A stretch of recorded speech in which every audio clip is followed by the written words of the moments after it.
अल्पवयीन मुलीवरील लैंगिक अत्याचार प्रकरणाचा पोलिसांकडून जलद तपास करत आरोपीला तात्काळ अटक, नागरिकात समाधान. अल्पवयीन मुलीवरील लैंगिक अत्याचाराच्या गंभीर प्रकरणाचा महात्मा गांधी चौक पोलीस ठाणे मिरज येथील पोलिसांनी अतिशय जलद आणि प्रभावी तपास करत आरोपीला तात्काळ अटक करून केवळ 48 तासात गुन्ह्याचा उलगडा केला असून अवघ्या 6 दिवसात न्यायालयात दोषारोपपत्र दाखल करण्याची उल्लेखनीय कामगिरी बजावली. या धडाकेबाज कारवाईमुळे नागरिकांमध्ये समाधान व्यक्त होत असून पोलीस दलाच्या कार्यक्षमतेचे सर्व स्तरातून कौतुक होत आहे. दिनांक 2 फेब्रुवारी 2026 रोजी मिरज येथील रेल्वे पंढरपूर चाळ परिसरात घडलेल्या या घटनेत 5 वर्षाच्या अल्पवयीन बालिकेवर अत्याचार झाल्याची माहिती समोर आली होती.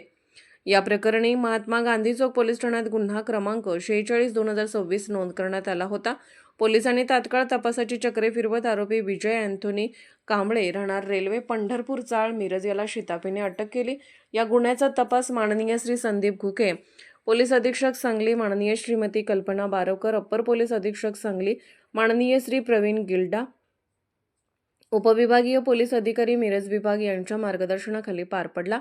तसेच श्री संदीप शिंदे, सहाय्यक पोलीस निरीक्षक व प्रभारी अधिकारी, महात्मा गांधी चौक पोलीस ठाणे मिरज यांनी तपासात विशेष पुढाकार घेतला. तपास पथकात पोलीस उपनिरीक्षक Rajendra Kalgutkar, police head constable Abhijit Patil, Shankar Gaikwad, police constable Amol Patil, Seema Yadav, Priyanka Jadhav तसेच पोलीस उपनिरीक्षक सपना अडसूळ, मिरज शहर पोलीस ठाणे यांनी महत्त्वाची भूमिका बजावत आरोपी विरोधात ठोस पुरावे गोळा केले. पोलिसांनी तातडीने वैज्ञानिक पद्धतीने तपास करत पुराव्यांच्या आधारे आरोपीविरुद्ध सक्षम दोषारोपपत्र न्यायालयात सादर केले. या संपूर्ण कारवाईमुळे समाजात कायद्याबद्दल विश्वास अधिक दृढ झाला असून अशा प्रकारच्या गुन्ह्याविरुद्ध पोलीस प्रशासन अत्यंत संवेदनशील आणि कटिबद्ध असल्याचे पुन्हा अधोरेखित झाले आहे. आरोपीविरुद्ध कठोर कारवाई झाल्याने नागरिकांनी समाधान व्यक्त करत तपासात सहभागी सर्व अधिकारी व कर्मचाऱ्यांचे मनापासून कौतुक केले आहे. Arthrajya news मराठीकरिता bureau report. Arthrajya news चॅनलला लाईक करा, शेअर करा आणि सबस्क्राईब करा.